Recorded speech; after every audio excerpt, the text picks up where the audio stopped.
السلام علیکم ورحمۃ اللہ وبرکاتہ۔ آج 17 رمضان المبارک، یہ وہ دن ہے جس دن غزوہ بدر ہوئی۔ یہ ہجری کا دوسرا سال ہے، اور یاد رکھیے گا کہ ایک بہت بڑا پروپیگنڈا ہے غیر مسلموں کی طرف سے کہ مسلمان معاذ اللہ استغفر اللہ العظیم قافلوں کو لوٹنے نکلتے تھے، کیونکہ ان کے سامنے سیرت النبی صلی اللہ علیہ وآلہ وسلم نہیں ہے، یا وہ اسے پڑھتے نہیں، یا جان بوجھ کر آپ سے حقیقت چھپاتے ہیں اور آپ کو کنفیوز کرتے ہیں۔ جب میرے پیارے نبی صلی اللہ علیہ وآلہ وسلم مدینہ ہجرت کر کے تشریف لائے، اور مدینہ کے مسلمان اور مکے سے آئے ہوئے مسلمانوں میں ایک بھائی چارہ قائم ہوا، اور میثاق مدینہ ہوئی، جہاں پہ تمام گروہ چاہے کسی قوم و مذہب سے تعلق رکھتے ہوں، انہوں نے ایک دوسرے کے ساتھ معاونت کا معاملہ رکھنا ہے، وہ سارا کے سارا پروسیس ہوا۔ تو یہ بات جب کفار مکہ کو پتہ چلی تو انہوں نے کہا کہ اس طرح تو ہم مسلمانوں کو کبھی ڈیفیٹ نہیں کر سکیں گے، کیونکہ اب وہ لوگ جو مسلمانوں کے ہم مذہب ہیں یا وہ جو مسلمانوں کے ہم مذہب نہیں ہیں، سب اب ایک ہو گئے ہیں۔ تو نتیجتاً مکے کے لوگوں نے خطوط لکھے، اور یہ تفصیلات میں سیرت النبی صلی اللہ علیہ وآلہ وسلم میں کور کر چکا ہوں، اور یہاں پر آپ کو اس لیے اختصاراً بتا رہا ہوں، سمرائز فارم میں بتا رہا ہوں۔ جنہوں نے تفصیل دیکھنی ہے وہ سیرت النبی صلی اللہ علیہ وآلہ وسلم کی سیریز دیکھ سکتے ہیں۔ تو انہوں نے خطوط لکھے، اور انہوں نے پہلے یہود کو خط لکھے، یہود نے منع کر دیا کہ ہم معاہدہ نہیں توڑیں گے۔ منافقوں کو خط لکھے، انہوں نے معاہدہ توڑ دیا، انہوں نے بات نہیں مانی کہ ہم معاہدہ کر چکے ہیں۔ اچھا، پھر انہوں نے اوس و خزرج کو انڈیویجولی بھی خطوط لکھے، تو جب ان کی کہیں دال نہیں گلی تو پھر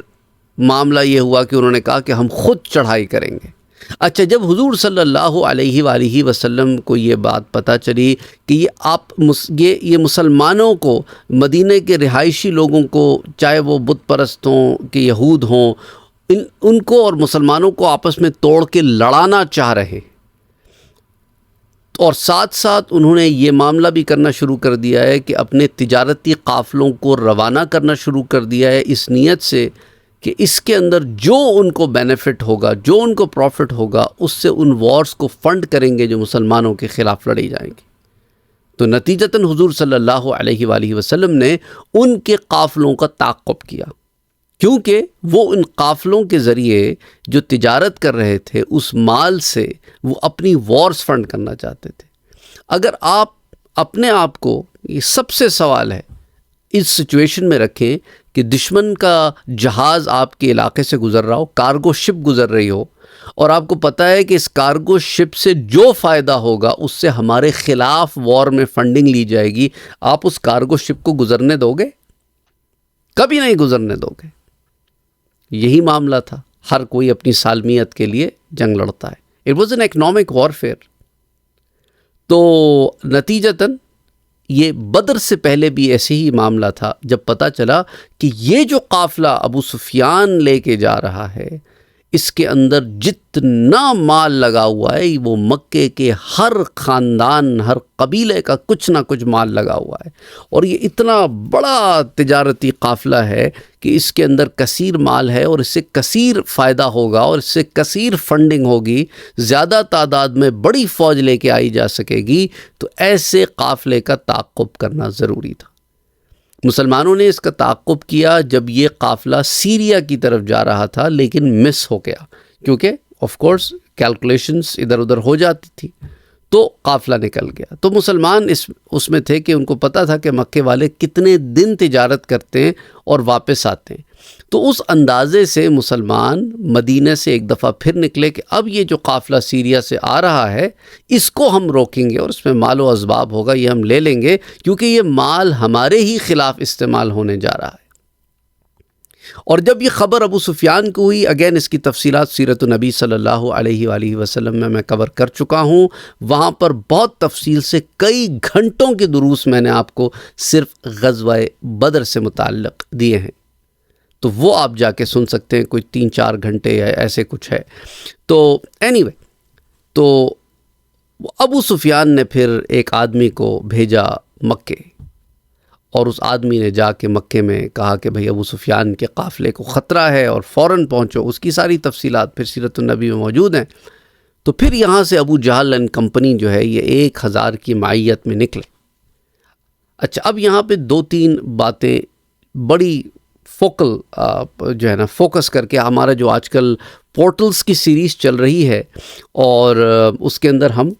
شیپ شفٹنگ اور ملٹی ڈائمینشنل ٹریول، اس کو آج انکلوڈ کرتے ہیں اس واقعے میں، غزوہ بدر کے واقعے میں. شاید آپ نے اس کو اس زاویے سے نہیں سوچا ہوگا. جب یہ مکے سے نکلے تو ان کو خطرہ یہ ہوا کہ جو ہمارے دشمن ہیں کہیں وہ ہمارے پیچھے مکے پہ حملہ نہ کر دیں، کیونکہ ہم تو فوج لے کے جا رہے ہیں ابو سفیان کے قافلے کو بچانے کے لیے، تو پیچھے تو حفاظت کرنے کے لیے کوئی ہے ہی نہیں. تو یہ وہ وقت تھا کہ شیطان، ابلیس مردود، یہ سراقہ ابن مالک کے روپ میں آیا. سراقہ ابن مالک جو ہے یہ کفار مکہ کے اینمی ٹرائب کا ایک سردار تھا. تو یہاں سے ہمیں ایک بات پتہ چلتی ہے کہ ابلیس جو ہے وہ شیپ شفٹنگ کرتا ہے، اور دیگر اور جنات بھی کر سکتے ہیں، اور ہر جن نہیں کر سکتا. اس پر بھی میں نے جنات کی بھی آپ کو ایک پوری سیریز دی ہے، کوئی 200 سے زائد دروس کی سیریز ہے جنات پہ. اس میں ہم نے جنات کی اقسام پہ بات کی ہے، اور وہ کون سے جنات ہیں جو شیپ شفٹنگ کر سکتے ہیں اور کون سے ہیں جو لمیٹڈ شیپ شفٹنگ کر سکتے ہیں. لیکن ابلیس جو ہے وہ ملٹیپل فارمز میں اکر ہو سکتا ہے. تو ابلیس جو ہے وہ سراقہ ابن مالک ابن جاسم کے روپ میں آیا اور ان سے ملا مکے والوں سے اور کہا کہ میں گارنٹی دیتا ہوں میں حملہ نہیں کروں گا، اور گارنٹی کے طور پہ میں تمہارے ساتھ چلتا ہوں، اور جب پیچھے بھی کوئی خطرہ نہیں ہوگا تم دل جمعی سے لڑو گے اور مسلمانوں کو شکست دے دو گے. اور قرآن اس بارے میں ہمیں بتاتا ہے کہ اس نے کیسے ان لوگوں کے برے کام کو ان کے سامنے اچھا کر کے بتلایا. تو یہاں سے ہمیں ایک بات پتہ چلتی ہے کہ یہ جو قرآن کہتا ہے نا کہ یہ جنات تمہیں وہاں سے دیکھتے ہیں جہاں سے تم ان کو نہیں دیکھتے، تو یہ ایک ملٹی ڈائمینشنل ویو ہمیں دیا ہے کہ ہماری دنیا کے ساتھ ساتھ ایک اور پیرلل دنیا چل رہی ہے، کسی اور بینگز کی دنیا چل رہی ہے. وہ اپنے عالم سے اس عالم میں دیکھ سکتے ہیں، لیکن ہم اپنے عالم سے ان ظاہری آنکھوں سے ان کو نہیں دیکھ سکتے. ہاں، نگاہ نبوت اور بات ہے، انبیاء کی نظر اور بصیرت و بصارت، تو اس کا تو کوئی بات ہی نہیں نا. وہ تو ملائکہ کو بھی دیکھتے ہیں، جنات کو بھی دیکھتے ہیں، لیکن عام انسان کی بات کر رہا ہوں. تو اب آگے چلتے ہیں. یہاں سے ابلیس ان کے ساتھ چلا اور میدان بدر میں پہنچ گیا. اور میدان بدر میں معاملہ یہ ہوا کہ مسلمان قافلے کے لیے جا رہے تھے، اور ابو سفیان نے قافلے کی ڈائریکشن چینج کر دی، اور بالکل اب وہ راستہ جو عام طور پہ استعمال ہوتا تھا اس کو چھوڑ کے پہاڑوں کے پیچھے سمندر کے ساتھ ساتھ والا راستہ اپنایا، تاکہ آسانی سے اس راستے کو چھوڑ کے تھوڑا سا ڈیفرنٹ راؤٹ لے کے بچ جائے. اور کفار مکہ جو ہے اس راؤٹ پہ آ رہے تھے جو ٹریڈنگ راؤٹ تھا، اور مسلمان بھی اسی راؤٹ پہ جا رہے تھے. اور اللہ سبحانہ و تعالیٰ چاہتا یہی تھا کہ مسلمان اور کافر آج بھڑ جائیں، آج فیصلہ ہو جائے، تاکہ کفار مکہ پہ اور دیگر لوگوں پہ حق واضح ہو جائے. اس لیے اللہ نے سورۃ الانفال میں جنگ بدر کو یوم الفرقان کہا، کہ فرق واضح کرنے والا دن، کہ کافر اور مسلمانوں کے درمیان امتیاز قائم کرنے والا دن، کہ اللہ نے مسلمانوں کو نصرت دی، فتح دی، اور کافر جو ہے وہ ملیا میٹ ہوئے، اور بڑے بڑے سردار کفار مکہ کے بڑے بڑے سردار مارے گئے. تو ابو سفیان کا قافلہ نکل گیا، اور ابو سفیان نے میسج بھجوایا ابو جہل کو کہ اب واپس لوٹ چلو، فائدہ نہیں ہے لڑنے کا، کیونکہ قافلہ تو میں بچا چکا ہوں، اسی کے لیے تم آئے تھے. اور ابو جہل کے ساتھ کچھ لوگ ایسے تھے جو واپس ہو گئے، لیکن بہت سارے لوگ رک گئے. عتبہ اور شیبہ بھی واپس ہونا چاہتے تھے، کیونکہ عتبہ سپہ سالار تھا. ابو جہل نے اسے کسی نہ کسی طریقے سے کنونس کر لیا. عتبہ جو ہے یہ بنو امیہ جو ابو سفیان کا قبیلہ تھا اس کا بڑا تھا، اور ابو جہل اپنے قبیلے میں سے ایک قابل عزت آدمی تھا. تو بہرحال اینڈ رزلٹ یہی ہوا کہ وہ وار میں رکے، اور عتبہ نے اپنی بہادری ثابت کرنے کے لیے وار کی ابتدا خود کی، خود کو، اپنے بھائی شیبہ کو اور اپنے بیٹے ولید کو لے کے میدان جنگ میں اترا۔ اچھا، اس سے پہلے اللہ سبحانہ و تعالیٰ نے رات کو یہ انتظام کیا کہ مسلمانوں کی جو فوج تھی اس کے اوپر ایک ہلکی سی بارش ہوئی جس سے وہ تر و تازہ ہو گئے، اور کفار کی طرف موسلا دھار بارش ہوئی، اور اوپر سے وہ ایسی جگہ پہ تھے کہ ان کا گراؤنڈ پھسلن ہو گیا، اور مسلمانوں کے گراؤنڈ پہ تھوڑی سی جو ہوئی نا تو وہ ایک ریت اور رمل میں تھوڑی مٹی ڈال دیں تو وہ سالڈ ہو جاتی ہے، اسٹف ہو جاتا ہے گراؤنڈ، آپ کو اچھی گرپ دیتا ہے۔ تو اینی وے حضور اکرم صلی اللہ علیہ وآلہ وسلم نے مسلمانوں کو ایک زبردست خطاب کیا، اس کی تفصیلات سیرت النبی میں موجود ہیں، اگین میں اس کی تفصیل میں نہیں جا رہا۔ اور اس کے بعد مسلمان جو ہے وہ مستعد ہوئے اور میدان جنگ میں آئے، اور اللہ کے رسول نے دعا کی کہ اے اللہ اگر یہ جماعت آج ہار گئی، ختم ہو گئی، تو پھر باقی لوگ بھی ڈسکریج ہو جائیں گے، تو پھر تیرا نام لینے والا کوئی نہ ہوگا سے مراد یہ ہوگا کہ معاملہ ڈسکریج میں پہنچ جائے گا۔ یہ جو اتنی 15 سال کی محنت ہے، 13 سال مکے کے اور آلموسٹ 2 سال مدینے کے، اس کو اس پوری موومنٹ کو ایک بہت بڑا دھچکا پہنچے گا۔ تو باری تعالیٰ ہماری مدد فرما، اور یہ وہ وقت تھا کہ اللہ سبحانہ و تعالیٰ نے، آپ سورہ آل عمران بھی اٹھا کے دیکھیں اور سورۃ الانفال بھی دیکھیں، اس میں اللہ عز و جل نے سورہ الانفال میں فرشتوں کی آمد کا ذکر کیا ہے۔ تو یہ وہ پورٹلز ہیں جس کے بارے میں بات کرنا چاہتا ہوں کہ پورٹلز کھولے گئے آسمان سے، کیونکہ فرشتوں کے آنے جانے کی راستے ہیں، جس کا ہم سورۃ المعارج میں ذکر ہے کہ جن راستوں کو استعمال کرتے ہوئے فرشتے اسینڈ اینڈ ڈیسینڈ کرتے رہتے ہیں۔ تو اللہ سبحانہ و تعالیٰ نے کچھ دروازے کھولے جن کے ذریعے سے فرشتے میدان بدر میں اترے، اور یہ وہ وقت تھا کہ حضرت جبرائیل اپنے گھوڑے کو لے کے سب سے پہلے اس پورٹل سے باہر آئے۔ مسلمانوں کو تو فرشتے اور ان کے گھوڑے نظر نہیں آتے تھے، یعنی گھوڑے بھی اللہ نے فرشتوں کو ایسے عطا کیے جو اسے انسانی نظر نہیں دیکھ سکتی۔ وہ کیسے گھوڑے ہوں گے، وہ کیا گھوڑے ہوں گے؟ وہ یقیناً جنتی گھوڑے تھے۔ اور فرشتوں کی اس آمد کو ابلیس نے دیکھا، اور اس وقت وہ ابو جہل کے بھائی کے ساتھ کھڑا تھا، اور یہ لوگ میدان جنگ میں ہاتھ پکڑ کے کھڑے تھے۔ تو اس نے ابو جہل کے بھائی سے ہاتھ چھڑایا اور کہا میں جا رہا ہوں۔ اس نے کہا ایسے کیسے جا رہے ہو سراقہ، ایسے کیسے جا رہے ہو؟ تم نے تو وعدہ کیا تھا کہ تم ہمارے ساتھ اس میدان میں ڈٹے جمے رہو گے۔ اس نے کہا کہ جو میں دیکھ رہا ہوں وہ تم نہیں دیکھتے، انی ارا ما لا ترون، میں وہ دیکھ رہا ہوں جو تم نہیں دیکھتے، اور میں اللہ سے ڈرتا ہوں، اور اللہ کی پکڑ بڑی سخت ہوتی ہے۔ اور جب جبرائیل علیہ السلام اپنے گھوڑے کے ساتھ میدان جنگ میں اترے تو ابلیس بھاگا، وہ سمجھا کہ کہیں یہ وہ دن نہ ہو جس دن تک اسے مہلت دی گئی، اور وہ بھاگا اور بھاگ کے کود پڑا میدان جنگ سے، اور وہاں سے فرار ہو گیا۔ اس کو ختم کرنا مقصد نہیں تھا، اس لیے ملائکہ نے اس کا تعاقب نہیں کیا، ورنہ اگر اس کو ختم کرنا ہوتا تو ملائکہ کے لیے اس کو ختم کرنا کوئی بڑی بات نہ تھی۔ وہ پہلے بھی جنوں کو سدھار چکے تھے حضرت آدم علیہ السلام کو زمین پہ بھیجنے سے قبل۔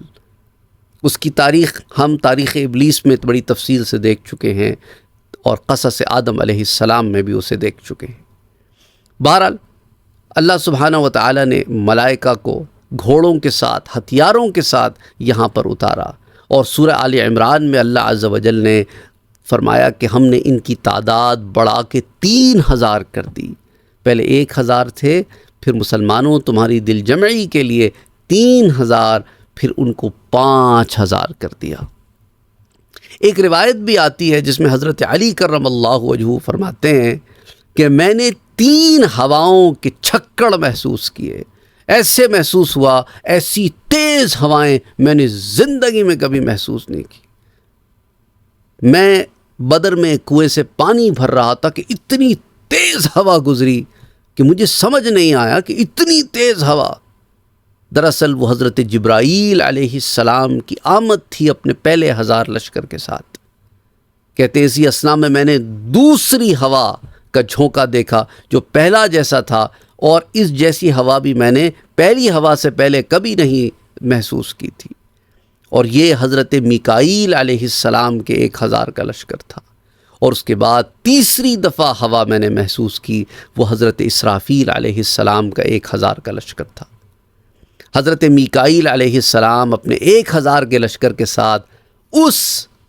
ونگ کے ساتھ کھڑے تھے جسے حضرت ابو بکر رضی اللہ تعالی عنہ لیڈ کر رہے تھے، اور حضرت اسرافیل علیہ السلام اپنے لشکر کو لے کر اس لشکر کے ساتھ کھڑے تھے جسے حضرت علی کرم اللہ وجہہ لیڈ کر رہے تھے،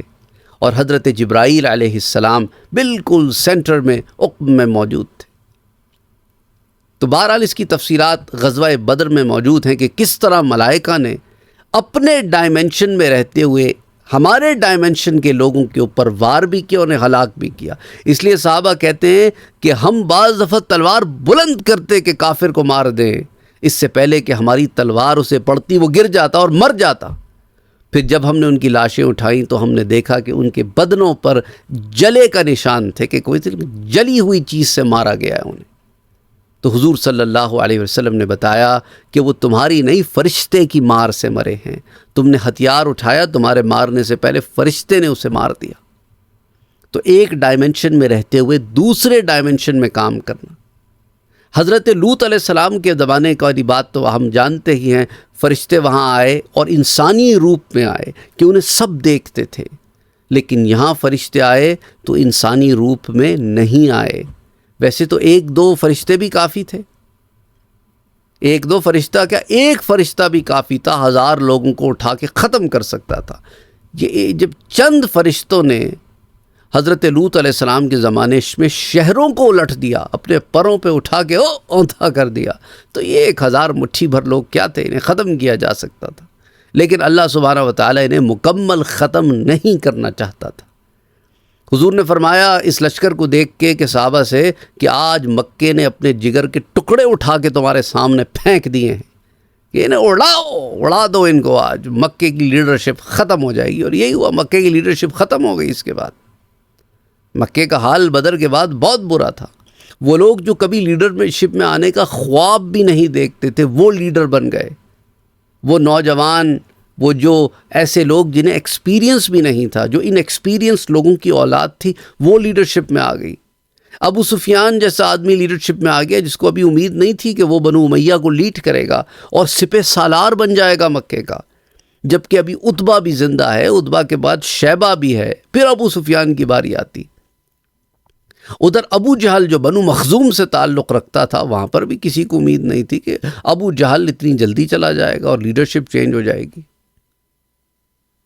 تو اس طرح کے اور بہت سارے قبائل تھے جنہوں نے اپنے بڑے بڑے لیڈرز کو کھو دیا، نتیجتاً وہاں لیڈرشپ چینج ہو گئی اور بہت جلدی کچھ لوگ لیڈرشپ کی پوزیشنز میں آ گئے۔ تو وہ ایک الگ ٹاپک ہے،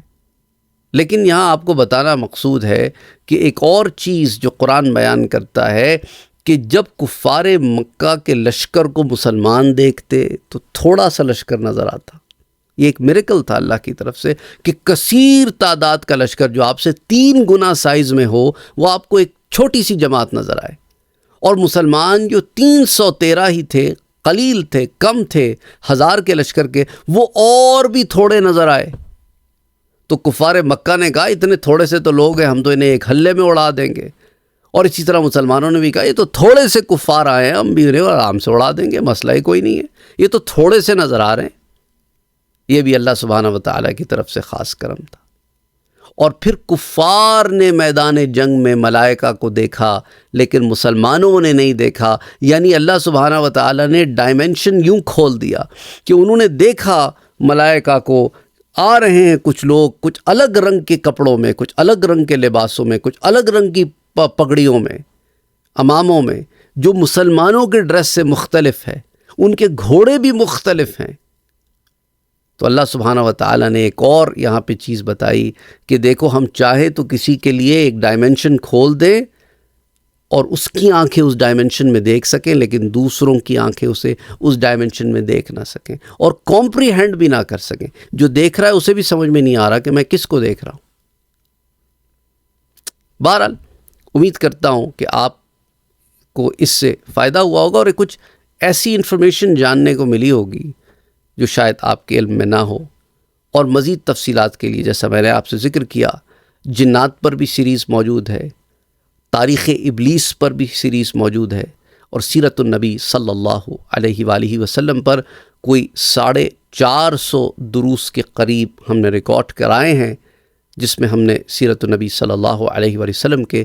کئی بابوں پر بات کی ہے، اور اس میں اب بھی کئی ابواب ایسے ہیں جن پر ہم گاہے بگاہے کام کرتے رہتے ہیں۔ اللہ سبحانہ و تعالی محنتوں کو قبول فرمائے،